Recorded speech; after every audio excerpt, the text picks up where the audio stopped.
She beat the odds to make something of herself, and she used her story to inspire others. Wendy Wallace is a financial advisor at Sagicor, and I'm learning now, my former student in voice and speech. Mornings, empowered woman, and she's here with us on Smile Jamaica.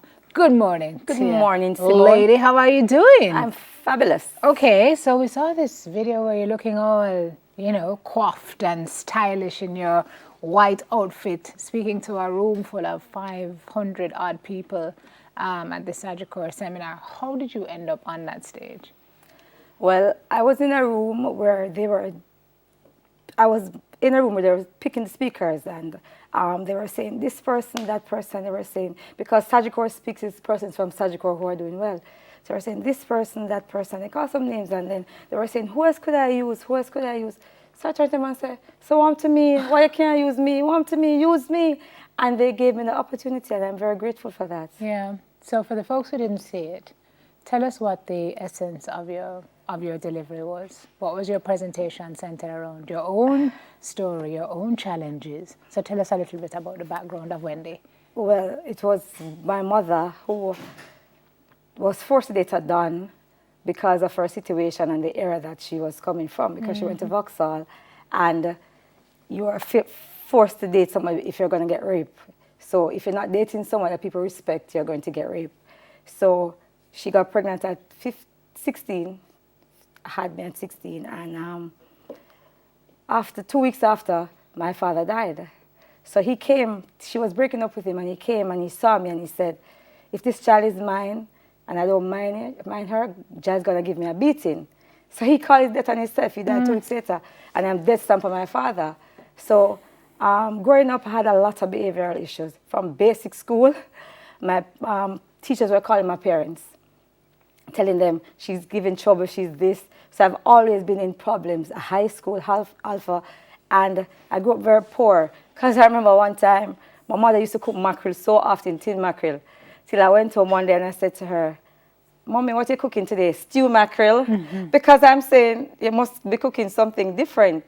So I went to Alpha. Nobody expected me to pass my exams. Everybody expected me to have about 10 children because my mother had 3. And they said, this little girl, but she's not going to amount to anything. So nobody expected anything of me. Nobody ever said, okay, she's going to be different. Went to Alpha. A lot of days didn't have any lunch money. But because I was very smart and bright, and I guess teachers didn't know what to do with their brightness and my wittiness, so I went to Alpha. Went to sister every day to tell her that they picked my pocket, but they didn't pick my pocket. I just never had any lunch money. I needed something to eat.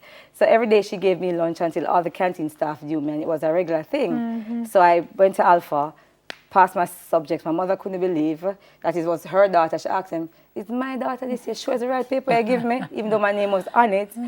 And then I went to sixth form. When I went to sixth form interview, the gentleman that was interviewing me nearly fell off his chair because he's saying, where's this girl with this raucous behavior going? Where is she going for an interview? But I was qualified for the interview. And I went to sixth form. While in sixth form, a teacher came to me and said I was going to get FFF. And his connotation for the F was something that was, understand? So, because I was always sleeping in class, but as you know, I used to play netball and basketball for both school and for under 17 Jamaica netball and basketball team. So he would say I get FFF, and I said, really? And I said, okay. But they didn't know that at nights I would study so hard because I saw the struggle that my mother went through, and people come and they curse, and she would go to school and teachers say, where's your mother? She owe money, and the embarrassment that we used to went through. And it was just a lot. So I said, I don't want to end up like that. I'm going to take... That was your motivation? Yeah, that was my motivation. So all the time when you were acting out, it was a combination of what was going on at home, it was a combination of... And my mother went on to have 2 more children. Oh, wow. So they had their father for a while. So I felt like, because I was giving trouble, she was harder on me. So I felt like she never loved me, maybe because my father wasn't around. And I went through a lot of issues, like I was always getting into trouble from high school days, principal office all the time, always getting into trouble. Well, how did you rise above? Because you left Alpha, you went on to a first degree in accounts, major in econ and management studies minor, and then you went to Mona School of Business where you got your MBA in marketing. You went back and did the finance concentration. So teacher who said FFF. There you go. And then you started your career in banking. Yes. Air Jamaica, and then you moved up now to where? Sagicor. At Sagicor. You joined Sagicor in 2017. September 1st, 2017. And it took you a year to get to the $1 million roundtable? 4 months.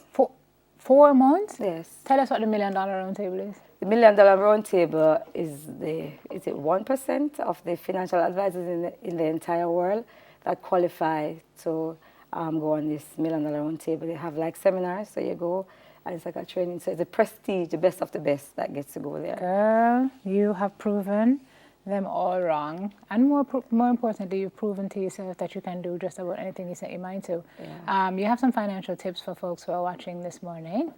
I'm way more interested in your story than financial tips, but you are a financial advisor, so do what financial advisors do. Talk to us. Well, the first thing I must say before I give you my tips is that everybody needs to have a financial advisor.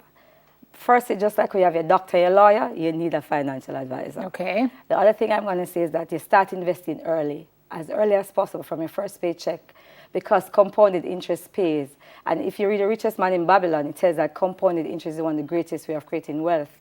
Also, I have clients as young as 5 years old, because I go into school, talk to these children, I go up to their parents, and the parents is interested, so they invest for their children. Can you imagine a 5-year-old starting to invest now? Her entire mindset has been changed, because when her mother is going to call me and say to me, oh, what have you done to my child? And I said, what are you talking about? She said, every Sunday we go buy ice cream.